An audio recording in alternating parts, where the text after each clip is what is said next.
Hello everyone, welcome back to my channel. In today's class, I will tell how to use 6 formula. Firstly, we'll write the formula as we do in the earlier class. Add 6 formula for units place. Add 6 is equals to less 4, add 10. Add 60 for tens place. Less 40, add 100. So, we'll less the number 4. So, 6 friend is 4.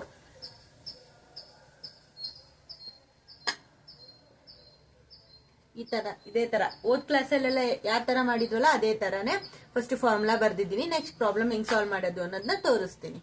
First question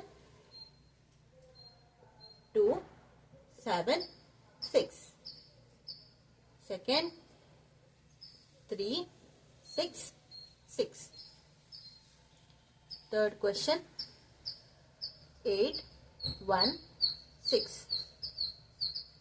fourth question 9 6 less 5.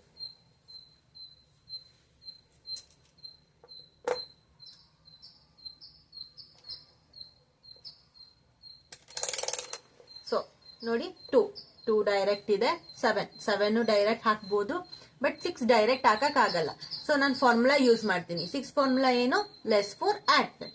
Less 4 add 10. ನಾನು ಯಾವ ರೀತಿ ಮಾಡಬೇಕು ಅನ್ನೋದನ್ನ ಹಳೆ ವಿಡಿಯೋದಲ್ಲಿ ಹೇಳಿದೀನಿ, ಅದೇ ತರನೇ ಕಂಟಿನ್ಯೂ ಮಾಡ್ಕೋತಾ ಹೋಗ್ಬೇಕು. So answer is 15. ಯಾವಾಗ್ಲೂ ಲೆಸ್ 4 ನ ರೈಟ್ ಹ್ಯಾಂಡ್ ಇಂಡೆಕ್ಸ್ ಫಿಂಗರ್ ಇಂದ, ಆಡ್ 10 ನ ಲೆಫ್ಟ್ ಹ್ಯಾಂಡ್ ಇಂಡೆಕ್ಸ್ ಫಿಂಗರ್ ಇಂದ ಮಾಡಬೇಕು. Next question 3 direct, 6 direct, again 6 direct ಇಲ್ಲ, ಸೊ ಫಾರ್ಮುಲಾ ಯೂಸ್ ಮಾಡ್ತೀನಿ. Less 4 add 10. The answer is 15. Next 8 direct, 1 direct, 6 direct ಇಲ್ಲ, so formula use ಮಾಡ್ತೀನಿ. Less 4 add 10. The answer is 15. Next 9 direct, 6 direct ಇಲ್ಲ, formula use ಮಾಡ್ತೀನಿ.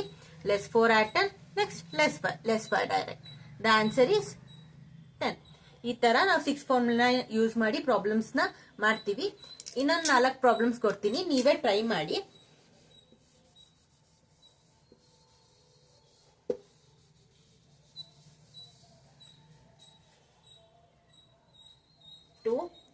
Two 6. Second question 4 6 7. Third question 1 3 6. Fourth question 7 2 6. ಇವು 4 problems ನೀವೇ solve ಮಾಡಿ. Next class ಅಲ್ಲಿ ಈ 9 8 7 6 ಈ 4 ಫಾರ್ಮುಲಾನ ಯೂಸ್ ಮಾಡಿ ನಾವು 10 ಪ್ರಾಬ್ಲಮ್ಸ್ ಅಥವಾ 5 ಪ್ರಾಬ್ಲಮ್ಸ್ ನ ಮಾಡೋಣ. Thank you for watching. See you in the next video. Bye bye.